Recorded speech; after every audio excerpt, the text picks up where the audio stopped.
وَلَوْ أَنَّهُمْ أَقَامُوا التَّوْرَاةَ وَالْإِنجِيلَ وَمَا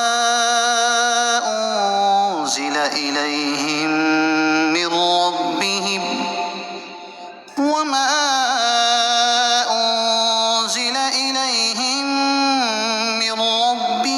لَأَكَلُوا مِن فَوْقِهِمْ وَمِن تَحْتِ أَرْجُلِهِم مِّنْهُمْ أُمَّةٌ مُّقْتَصِدَةٌ وَكَثِيرٌ مِّنْهُمْ سَاءَ مَا يَعْمَلُونَ۔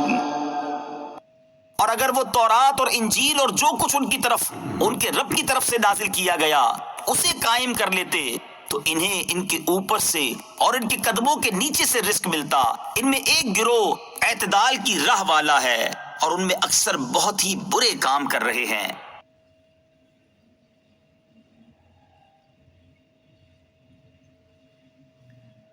ارشاد فرمایا کہ اور اگر وہ تورات اور انجیل اور دیگر کتابوں پر عمل کرتے، اس طرح کہ نبی کریم صلی اللہ تعالیٰ علیہ وآلہ وسلم پر ایمان لاتے اور آپ صلی اللہ تعالیٰ علیہ وآلہ وسلم کی اتباع کرتے، کیونکہ تورات و انجیل میں اسی کا حکم دیا گیا ہے، اور دیگر تمام کتابیں جو اللہ تعالیٰ نے اپنے رسولوں پر نازل فرمائیں،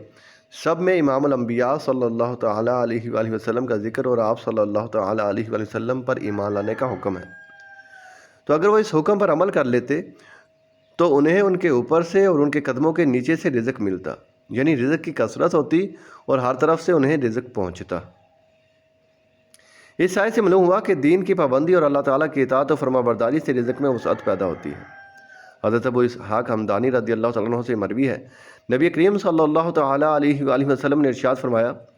جسے عمر میں اضافہ ہونا اور رزق میں زیادتی ہونا پسند ہو تو اسے چاہیے کہ وہ اللہ تعالیٰ سے ڈرے اور رشتہ داروں کے ساتھ صلہ رحمی کرے۔ اور حضرت عبداللہ ابن مسعود رضی اللہ تعالیٰ عنہ سے روایت ہے، حضور اقدس صلی اللہ تعالیٰ علیہ وآلہ وسلم نے ارشاد فرمایا،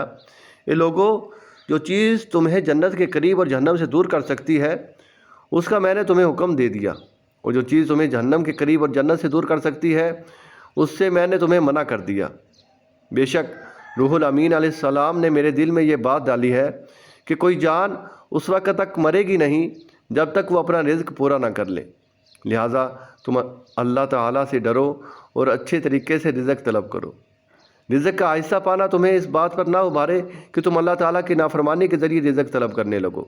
کیونکہ جو چیز اللہ تعالیٰ کے پاس ہے وہ اس کی اطاعت کے ذریعے ہی حاصل کی جا سکتی ہے۔ منہم امۃ مقتصدہ، ان میں ایک گروہ اعتدال کی راہ والا ہے۔ ارشاد فرمایا کہ سارے اہل کتاب یکساں نہیں ہیں،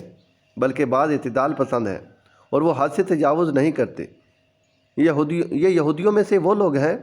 جو تاجدار رسالت صلی اللہ تعالیٰ علیہ وآلہ وسلم پر ایمان لے آئے، جیسے حضرت عبداللہ بن سلام رضی اللہ تعالیٰ عنہ وغیرہ، جبکہ بقیہ اکثریت نافرمان ہے جو کفر پر جمے ہوئے ہیں۔